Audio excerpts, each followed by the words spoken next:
Paper eater. That's harder to say than the original. Yeah. It's because they all have holes in it. Then you gotta listen to the unicorn song. That's by the Irish Rovers. That's why you don't see no I got all my unicorns. stuff ready. Okay, we're gonna start singing now. That's the airworm song. So this morning, I decided to go further away to smoke my cigarette. I was getting carried away by mosquitoes, almost. Yeah, they're bad. You gotta be careful out there. Then I went to the other side of the street, and same thing, and then I flew dead oysters. Yeah. Yeah, you're right, we just moved back to the I mean, after you eat the oysters, you just, or the mushrooms, you just put the shells in the trash. Or save them for one. Right? You can't. They're always jumping down there. I wonder if it's not somebody that doesn't want to sit there. I know it. Yeah. There's no human being 1 minute. catch that many and then eat them and then dump them. Right, it's one country.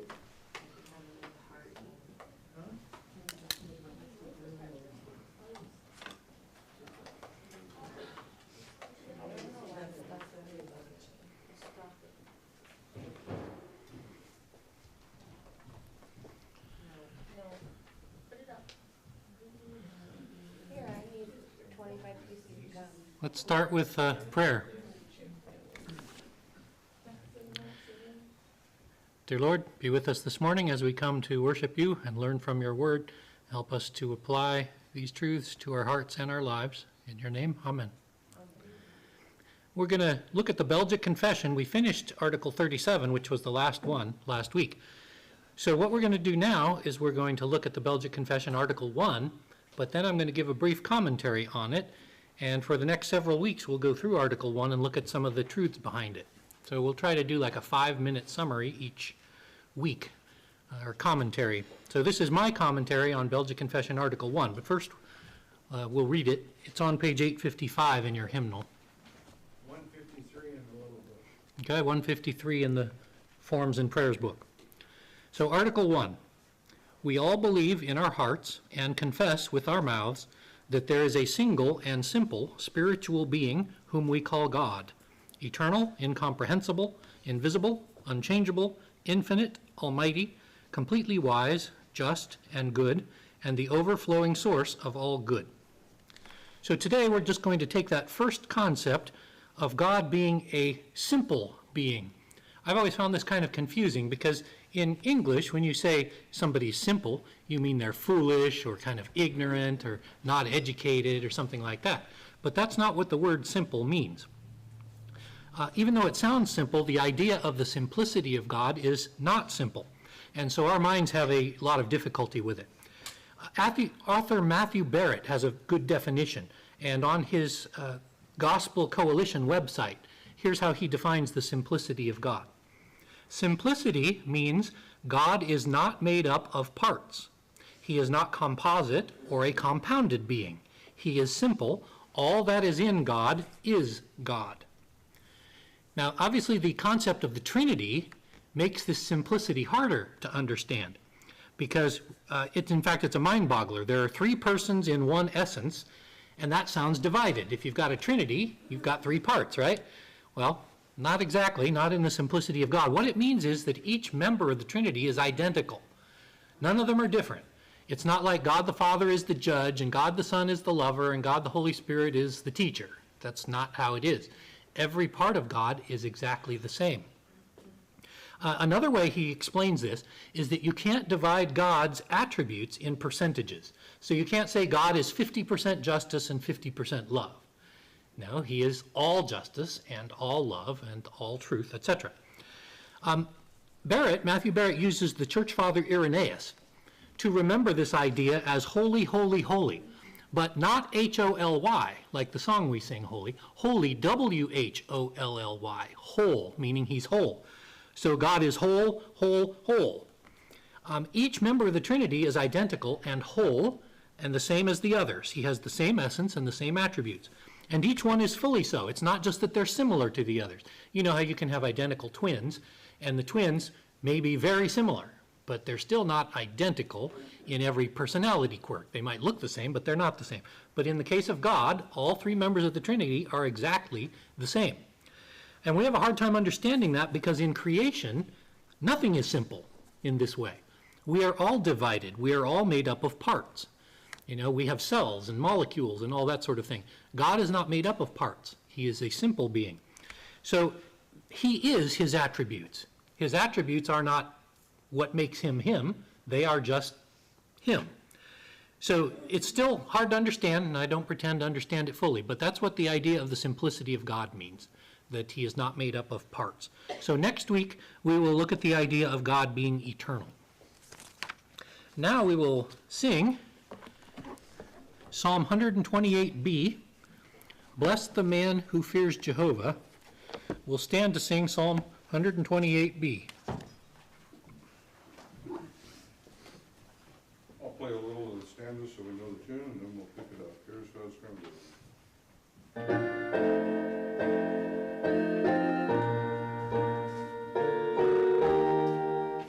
Starts with the music.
Seated.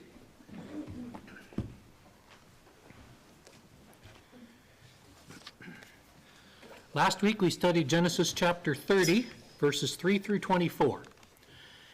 In verses 3 through 8, Rachel is plotting. Since she is barren, she will have children through her maid Bilhah. And that's exactly what Sarai did with Hagar and Abram. Bilhah bears the child whom Rachel names Dan, and then another named Naphtali. Rachel, though, proves her lack of faith by naming each child with a competitive jab or barb at her sister Leah. Imagine naming your children to prove your hatred for your sister. Not very nice. She believes, though, perhaps rightly, that Leah was involved in Laban's conspiracy to keep her away on the wedding night when she was supposed to marry Jacob, and Jacob got Leah instead. Rachel believes, and she might be right, that Leah was in on the plan. So in verses 9 through 13, when Rachel's maid started having sons, Leah got worried. Now she had already had 4 children, but now Rachel's catching up. So she then gives her maid, Zilpah, to Jacob, and Zilpah produces 2 more sons for Jacob. They named them Gad and Asher. And now Leah feels better because she has renewed her birth rate lead over Rachel. They're competing over who can have the most children. Now verses 14 and 15 start a very strange story, full of irony and humor also. So I'll read these, verses 14 and 15. Now Reuben went in the days of the wheat harvest and found mandrakes in the field and brought them to his mother Leah. Then Rachel said to Leah, "Please give me some of your son's mandrakes." But Leah said to her, "Is it a small matter that you have taken away my husband? would you also take away my son's mandrakes? And Rachel said, therefore he will lie with you tonight for your son's mandrakes. So Leah is barren for the moment, and only her maid has been producing children. So Leah teaches young Reuben, their firstborn son, how to go out in the field and find mandrake plants. They're not very common in the Middle East, but they do exist, and collect them. The reason they wanted them is because the mandrake was believed to be an aphrodisiac and help the husband produce more children. In fact, the Hebrew word for mandrake means love plant. Rachel, though, is jealous, and she wants some of the love plants for herself. So Rachel offers her a trade. I'll give you, Leah, a night with Jacob if you give me the mandrakes. Verse 16. So when Jacob came out of the field in the evening, Leah went out to meet him and said, you must come in to me, for I have hired you with my son's mandrakes. And he lay with her that night. So Jacob was bought for some mandrakes. He got a night with Leah. They're treating Jacob like a prize bull in the pasture, and he seems totally passive. He does whatever Rachel wants, but it does not work out the way Rachel hoped. Rachel's hoping that these mandrakes will give her an advantage with the aphrodisiac, but instead, look at verses 17 and 18. And God listened to Leah, and she conceived and bore Jacob a fifth son. And Leah said, God has given me my wages because I have given my maid to my husband. So she called his name Issachar. Now I want you to notice how little sense this makes. These wives make no sense at all. Jealousy has scrambled their brains. And one of the funny things about this is that Leah did not use the mandrakes. It was God who made her pregnant, not any drugs. And then verses 19 through 21. Then Leah conceived again and bore Jacob a sixth son. And Leah said, God has endowed me with a good endowment. Now my husband will dwell with me, because I've borne him 6 sons. So she called him Zebulun. And afterward she bore a daughter and called her name Dinah. Now verses 22 and 23. Then God remembered Rachel, and God listened to her and opened her womb. And she conceived and bore a son and said, God has taken away my reproach. So she called his name Jacob. And then she said, the Lord shall add to me another son. Now that's interesting because it's actually true. She will have one more son, but she is going to die giving birth to him in a year or two. So, or many years actually. So Leah had 2 more children before Rachel did. Rachel prays though, and God gives her a boy of her own and named him Joseph. So the main topic for last week is the craziness that can be involved in a domestic family when there are multiple wives and one husband. And these wives become more desperate by the year. And why did they become so desperate? Well, don't forget the family they came from. Laban, the lying, cheating manipulator, was their father. And according to the Jews, he named the daughters Leah and Rachel. Leah means cow, and Rachel means female sheep. Imagine naming your daughters cow and sheep. He treats them the same way he names them. He treats them like cattle. Their only purpose is to get him money. He can sell them and take their dowries and make money off of them. Also, this might imply, it does seem that Leah was probably not a lovely woman. So this is one of the reasons he foisted Leah on Jacob, who was uninterested in her. But he was happy to bait and switch Jacob to get the ugly one married first and the pretty one later. So he got 14 years out of his daughters instead of just 7 years of labor from Jacob. So what this means is that their family was not a loving family. Their father didn't care about them much. Now the sin of Jacob, though, Jacob doesn't help at all. He shows strong preference to one wife over the other, and that increased the stress in the household. Love is an action and not just a feeling. And Jacob could try to justify himself, well, why should I love her? She cheated me. I wasn't supposed to marry her anyway. But the fact that he was married and kept her means that he did need to love her too. So their wives don't have a strong husband to help keep them, help them with their feelings. Nevertheless, in spite of the fact that to some degree the women are victims, they are most responsible for their family problems. Leah probably did help Laban trick Jacob. I mean, she could have spoken up. When Jacob comes in on the wedding night to sleep with her, she could have said, hey, I'm Leah, but she didn't. She kept it a secret and until he had to marry her. So at very least, she was complicit, if not the instigator. But Leah is also the only one talking about God in these chapters. However, I'm not sure. In fact, I kind of doubt that she was a believer. maybe she's a believer in God just in the sense of civil religion. It's the God she's grown up with. It's the God that they claim to worship. And so she does pray, but it sounds like she views God like a genie. God, please give me a child. Oh, God, thank you for giving me a child. That seems to be as deep as her faith goes, as far as we can tell. Now, Rachel may be the victim of the wedding night fiasco, but she's acting solely out of fleshly wisdom and hopes. She makes pregnancy and her children into a personal vendetta to get back against her sister Leah. She names the boys to get revenge on her sister. She doesn't have any faith in God. Paul Tripp wrote a good article called The Insanity of Sin. He says that it's the sin of selfishness that makes us crazy. When your focus is entirely on your own needs and desires, and you don't think about God or your neighbors, you drive yourself batty. And that's because we are created to love people. We're created to love God and to love our neighbors. And so no matter how much Jacob loves his wives, they can't feel it. And they can't feel it because they're trapped in sin. You can't feel love when you're trapped in sin. All you can feel is what you want, not what people are giving you. It's only when people are converted by God that you can feel love from God or other people. So, in other words, Rachel and Leah, they don't have any peace in their lives or in their family because they're wicked. There can be no peace in wickedness. But Jesus, on the contrary, can give you peace. He has a great solution for people who need peace. And we looked at Matthew 11, 28 to 30, where Jesus said, "Come to me, all you who are weary and heavy laden, and I will give you rest. Take my yoke upon you and learn from me, for I'm gentle and lowly in heart, and you can find rest for your souls. For my yoke is easy and my burden is light." Leah and Rachel both needed Jesus. That's how they could have gotten peace. Jesus is a much kinder ruler than Satan is. Jesus brings peace rather than stress to stressed out people. Any men or women who come to Jesus can be saved and find peace. So that ends the review. Today we'll finish chapter 30, and we'll take chapter 31, the first 13 verses. Now in your bulletin it doesn't show there because I changed my mind 2 days ago and added 13 more verses. So we'll go through chapter 31, verse 13. But we begin at chapter 30, verse 25 and 26. "And it came to pass, when Rachel had borne Joseph, that Jacob said to Laban, 'Send me away, that I may go to my own place and to my own country. Give me my wives and my children, for whom I have served you, and let me go. For you know my service which I have done for you.'"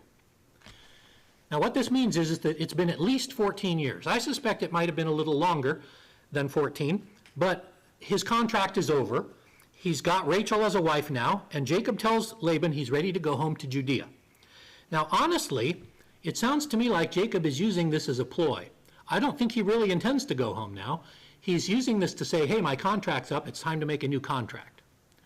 And you'll see that because when Laban challenges him on it, he's immediately got a big plan.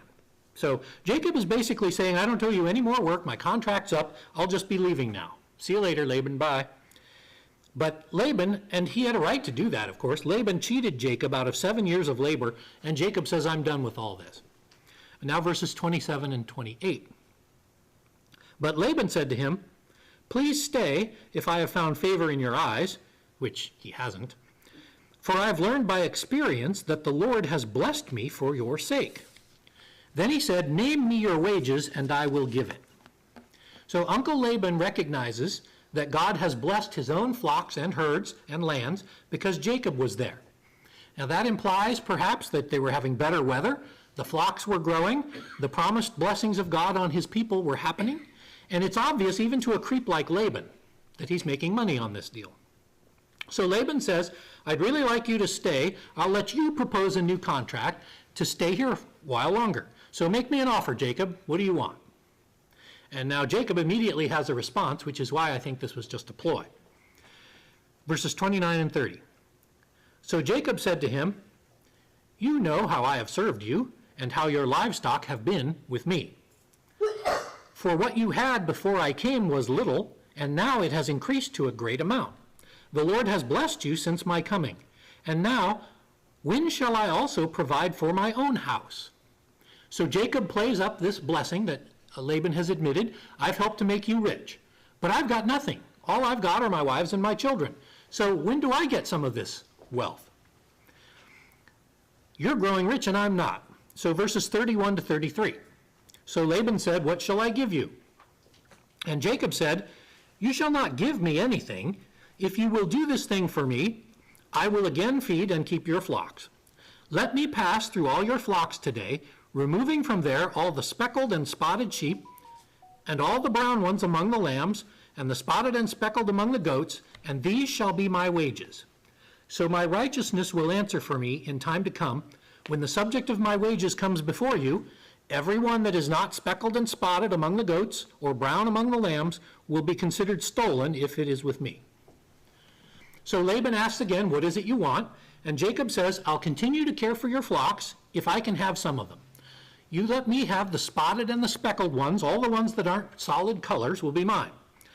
Now, in most flocks, the solid ones are the majority.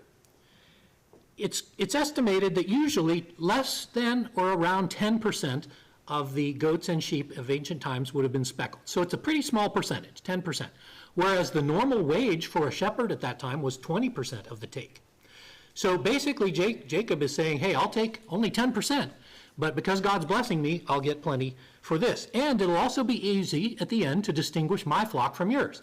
We'll just put all the solid ones on one side and all the speckled ones and spotted ones on the other, and those will be mine. Okay, so that's all he wants. He wants the 10%. Now verses 34 to 36. And Laban said, oh, let it be according to your word.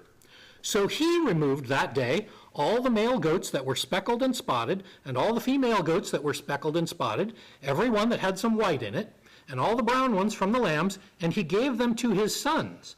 Then he put 3 days' journey between himself and Jacob cared for the rest of Laban's flocks. Now I'll try to explain what this means. Laban loves this plan because he figures, hey, if I only have to give up 10% instead of 20%, I'm out ahead. Also, discolored animals were less valuable. You couldn't use them for sacrifices. You had to use solid animals, not, as they called them, flawed animals. So most people like the solid ones, and only they could be used for sacrifice. But Laban thinks he can get many more years of good, blessed labor from Jacob, who was clearly a hard worker, for only 10%. And of course, by Jacob, it means Jacob's family. You know, Jacob's not the only one being the shepherd. I'm sure his sons, like Reuben and Simeon and Levi, are helping him, and also the wives, perhaps. So he basically gets this big family taking care of his sheep for only 10% of the labor. So he jumps on it happily, and that should worry Jacob. Now, this paragraph is confusing, but what you need to understand is that Laban immediately cheats on the contract. He was supposed to let Jacob pull out all of the speckled and spotted lambs, and that would be his herd. But instead, Laban goes out and grabs all the speckled, spotted ones, gives them to his sons, and sends them 3 miles away so Jacob won't be anywhere near them. So he immediately steals the initial contract proposal from Jacob. Now, some people say, yeah, but Jacob said you need give me nothing. But what that means is you don't have to give me any money. You don't have to pay me. I'll just take this percentage, which is the speckled and spotted sheep. But Laban immediately cheats him, taking his wage away. So Laban is continuing to be a lying, cheating miser and keeps all of the speckled ones. Now, the other reason he keeps them is this.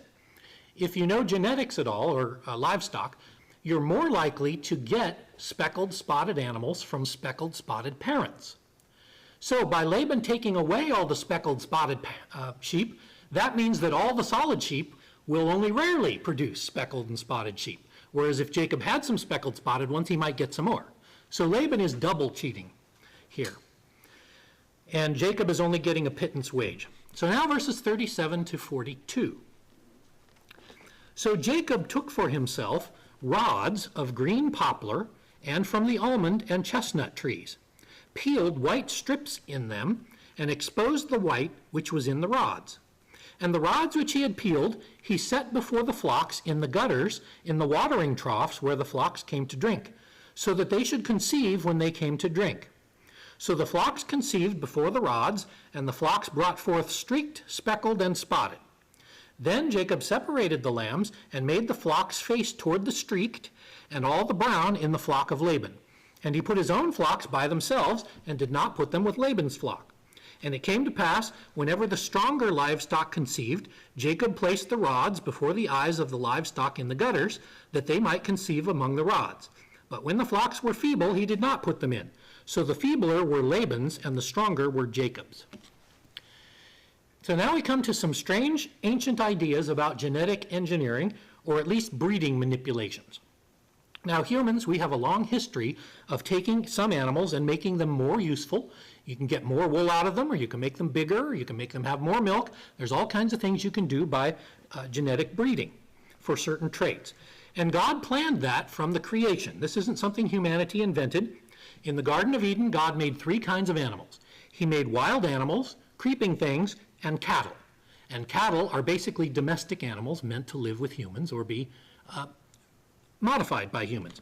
So over the last thousands of years, we've made horses. I don't know if you know this, but about 4,000 years ago, horses were the size of dogs. They were no taller than this, smaller than a big dog. And over centuries of inbreeding, the Assyrians were able, and Egyptians were able to make them bigger and bigger until now you can get horses way up here. That's from human manipulation. There are also dogs. We've turned a few types of wolf dogs into hundreds of different breeds of dogs. And we've bred many kinds. There are hundreds of kinds of sheep and goats. There's even a kind of sheep called Jacob's sheep. And they're called that because they look kind of like goats. They have big horns and they have spots all over them. So it sounds just like Jacob's deal with Laban. But the question we have here in Genesis is whether or not these processes described about Jacob would have the desired effect of making more animals spotted. Now there's 3 possibilities. The first possibility is what all the liberals say. They say that this is proof that the Bible is full of nonsense and ancient superstitions, and Moses wrote down this ridiculous story about Jacob breeding to get revenge on Laban. It's just a silly story and it's untrue, is what they say. Obviously, we don't believe that.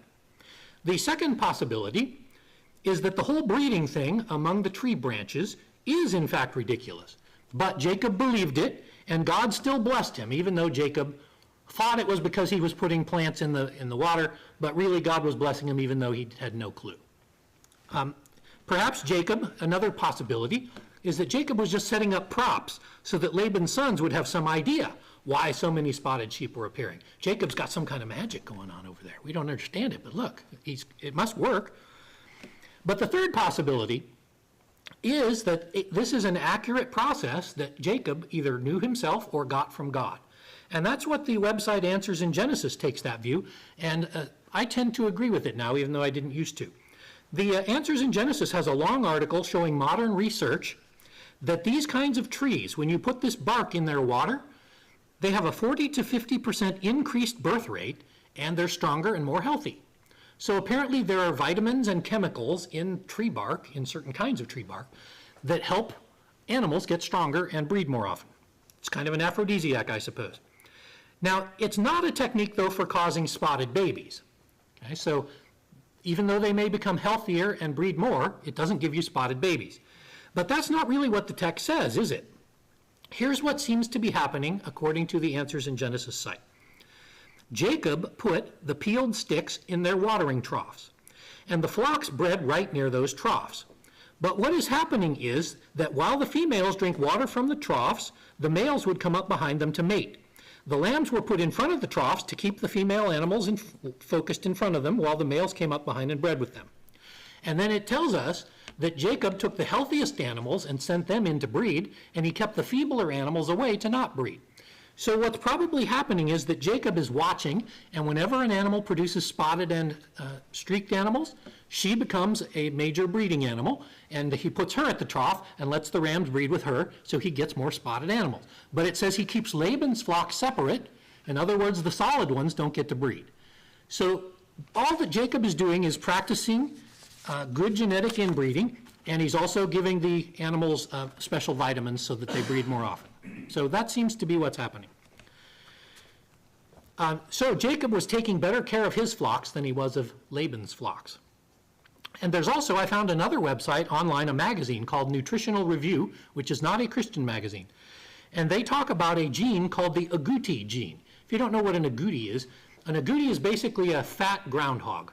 And they usually live in Africa, but there's some in the US. And I ate one, and they taste like liver, taste terrible. Didn't like it at all. But anyway, the agouti is often a spotted animal. And so the agouti gene is what we call a trigger during pregnancy. If you give a female animal during its pregnancy certain vitamins, it's more likely to turn on the agouti gene and give them spotted animals. And they found that you do get a huge increase in spotted animals if you give pregnant females a certain chemical during pregnancy. So it's confirmed then by a secular website.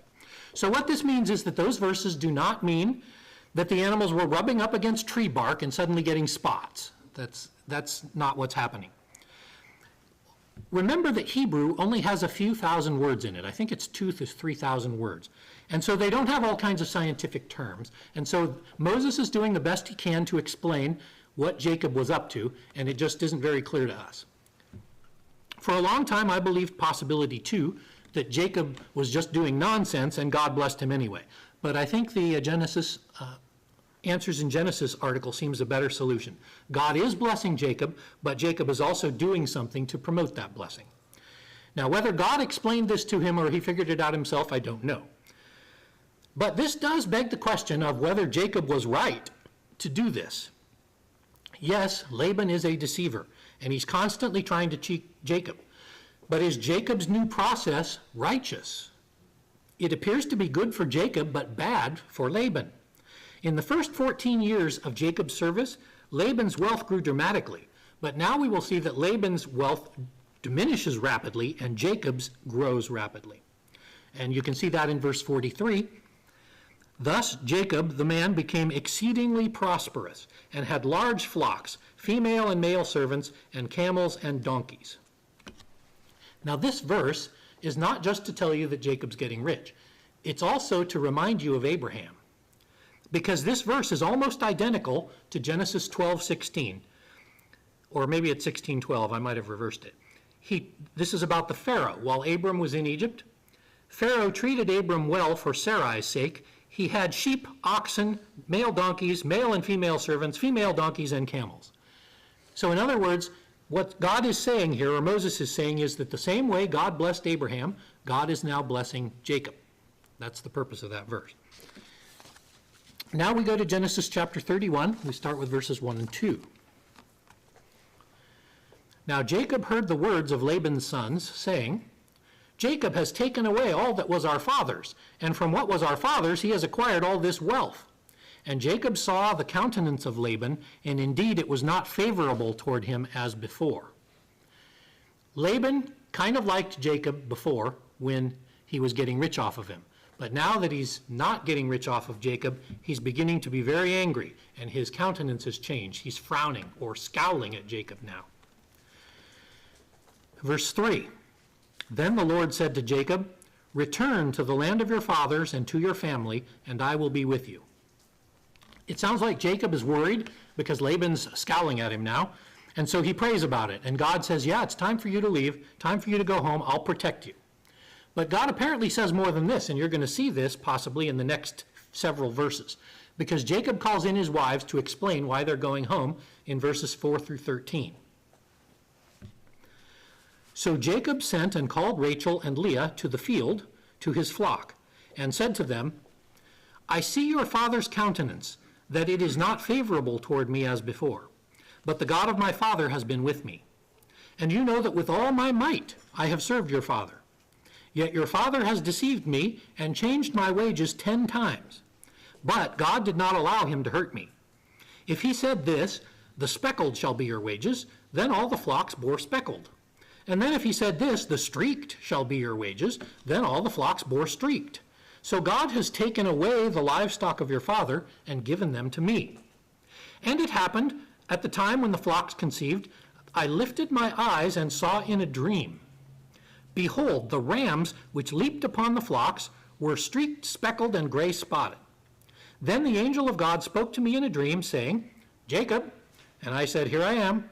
He said, Lift now your eyes and see. All the rams that leap on the flocks are streaked, speckled, and gray spotted. For I have seen all that Laban is doing to you.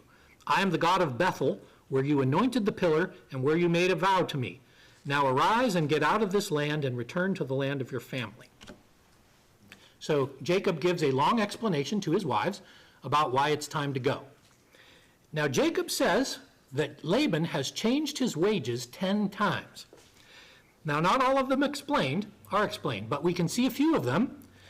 And what this means is that they happened once a year, because once a year is breeding season for the sheep.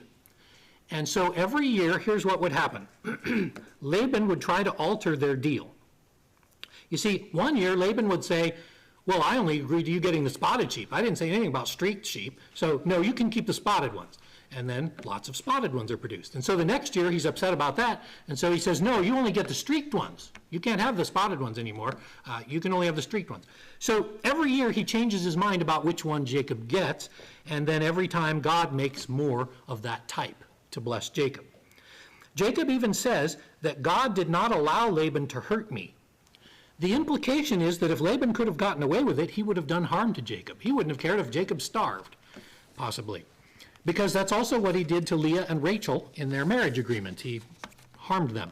So he's a man with no conscience, and God sees that. And so Jacob says, God sees what a wicked man your father is, and so he's punishing your father by giving me all of the wages I should have gotten in the first place.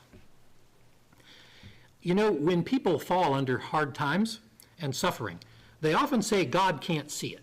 And they say that because if God could see it, he would stop it. Well, that's false. God does not stop things just because they're hard. We learned that from Job. And remember, when Satan asked permission from God to harm Job, God gave it to him, except he couldn't kill him. He could do all kinds of harm to him, but he wasn't allowed to kill him. And that seems to be the same thing Jacob's saying here. Laban was allowed to bring me harms, but not to kill me or really hurt me. Now, we don't have time to go into the details. We'll do this in about 2 weeks. I believe that Jacob actually lived in Laban's region for 40 years, not just 20. Most people say 20, but that's because they don't look very deeply into the place where it talks about 20 years. So whether it was 20 or 40 years, it was a long time of oppression of various kinds. Laban oppressed him financially, emotionally, socially, and spiritually. And Jacob and his family were tested by God. And to be honest, they didn't do very well, at least from what Genesis tells us. You know, God's goal is not to make Jacob's life easy. God's goal is not to make your life easy. God will do whatever it takes to make you a good person, a child of his kingdom. God wants to sanctify you or make you a better person. When a Christian person is suffering, it is not punishment, it is testing or bringing you toward righteousness. All these trials of Jacob were meant to cure him of his lying, cheating, manipulating ways. However, both the blessings and the trials of Laban were not meant for his good, because he's a wicked man. These are judgments on him. There is no evidence at all that Laban was a believer. And so God is giving Laban plenty of rope to hang himself with, so to speak. Laban is bringing more and more judgment upon himself. You remember, God promised Abraham, then Isaac, and then Jacob. Anyone who blesses you, I will bless, and anyone who curses you, I will curse. So when Laban starts trying to hurt Jacob, God brings curses on his property and on his family. Now, they've been living now at least 3 miles away from Laban, and Laban moved away from them, or, well, it's hard to say, but Laban probably didn't move his home. But at any rate, they live 3 years apart, 3 miles apart. Now, for those of us with cars, 3 miles doesn't sound very far. We also have phones and emails and other ways of communicating other than cars. But cattle people who have herds stay separated to keep their flocks, so their flocks always have food in various places. So Laban planned this to keep Jacob away from his spotted herds, so Jacob would get no money. But it backfired on him. It was a two-edged sword in a way. This also freed Jacob up to try his genetic breeding programs with no one watching him. And later, it allows Jacob to flee. Next week, you'll see him flee, and he gets a big head start without being noticed. God tells Jacob, it's time for you to go, and they do not say goodbye to Laban. And you'll see that next week. Now, for the applications. This passage is somewhat troubling. Obviously, Laban is trying to cheat Jacob. But the bigger question is Jacob also cheating Laban? And I believe the answer is yes. Now, it is a smaller thing, but it seems clear. In order for Jacob's plans to work, he intentionally works hard to get more animals for himself and healthier animals, while he skimps on all the animals that Laban owns. In other words, Jacob is spending most of his time for himself and intentionally ignoring his uncle's flocks. And that's not the deal. The deal was that he would care for all the flocks. Yes, Laban is a cheat. So does that make it right for Jacob to cheat Laban back? No. That's not the message of Jesus. The message of Jesus is to turn the other cheek or carry a load for a man 2 miles rather than just 1. So if your relative lies to you, it is a sin to lie to them. You don't get to lie back just because they lie to you. So at the beginning of the agreement, Jacob points out to Laban, I've worked very hard for you and brought you much increase. So Laban should give me better wages so that I can prosper. Laban agrees, but then cheats. So in response, Jacob cheats his own boss. Now this is apparently happening all over our country, in businesses across our nation, by a new crop of employees who don't want to work. They take jobs just to make money. They do the least amount of work possible, just enough to keep from getting fired. They show up late, they play with their phones, they play with their computers, they take long breaks, they chat and joke, and they do very little real work. And these are the same people who complain that they're not paid enough and don't get enough benefits. This is, without a doubt, in biblical terms, absolutely pure theft. Such a person or employee is stealing time. Now, there's an old joke I've loved from college that I heard about a businessman who visited Stalin's factories in the Soviet Union. And he saw that in these factories, nobody was working. Everybody was just standing around talking. And so he went up to one of the workers and said, "What's going on? Why isn't anyone working?" And the man smiled and said, "They pretend to pay us and we pretend to work." So that's the way they looked at it. And that's the way a lot of our people look at work too. This is the justification for many lazy workers. They don't pay me much, so I don't work much. Now, it may be true that there are wicked bosses, and they are in fact trying to cheat their workers. But there are ways of getting justice done in situations like that. But if you agree to work for $15 an hour to do a job, you are obligated to do that job and not goof off and pick your nose and play with your phone. That's stealing. So even aside from the harm, though, that Jacob is doing to his boss, Laban, he is not glorifying God as a good worker. He is wrong in what he's doing to the animals themselves. He's taking really good care of all the spotted, streaked, and speckled animals, and he's ignoring the solid animals, meaning those creatures are not being well tended. Jacob is not being a good shepherd. He's being a wicked, greedy shepherd, helping himself to the flocks. And Laban gets the weak, sick, dirty animals that Jacob did not care for well. Now you might say, well, Jacob might have taken better care of his animals, but he still took adequate care of Laban's animals. No, that's not true, because it says right there in the verses that Laban's flocks became feeble. If they're feeble, they are not being well cared for. So it seems that although God brought Jacob to learn some things from Laban, he's now to learn lessons about lying and not be a liar like Laban. What Jacob is actually learning is how to be more selfish and cruel. And Jacob's sons are now learning this too. You know, on his deathbed, Jacob will curse his second and third oldest sons for being cruel to people and to animals. Now, where do you suppose they learn cruelty from? Maybe from seeing that Grandpa Laban called his daughters after cattle and seeing their father take good care of his sheep and not care at all about Grandpa's sheep. Maybe that's how they learned to be cruel. So that means that Jacob is also lying again. Look at chapter 31, verse 6. When Jacob tells his wives, "You know that with all my might I have served your father." That's a lie. Now, for the first 7 years, maybe so. Maybe even for the second 7 years he did that. But for the last 6 years at least, he's been cheating his father. He has not been working mightily for his uncle, I should say. Jacob always sees himself as the victim, and he's the good guy. And you'll see some more excuses he makes next week, calling himself a victim and his uncle the cheater.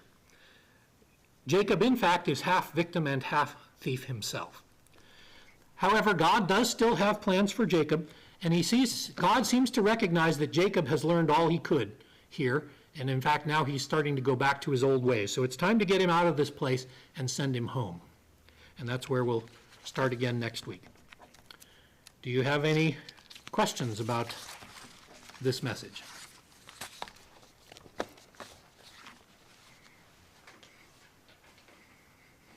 All right, then we'll start up again in about 40 minutes for the worship service.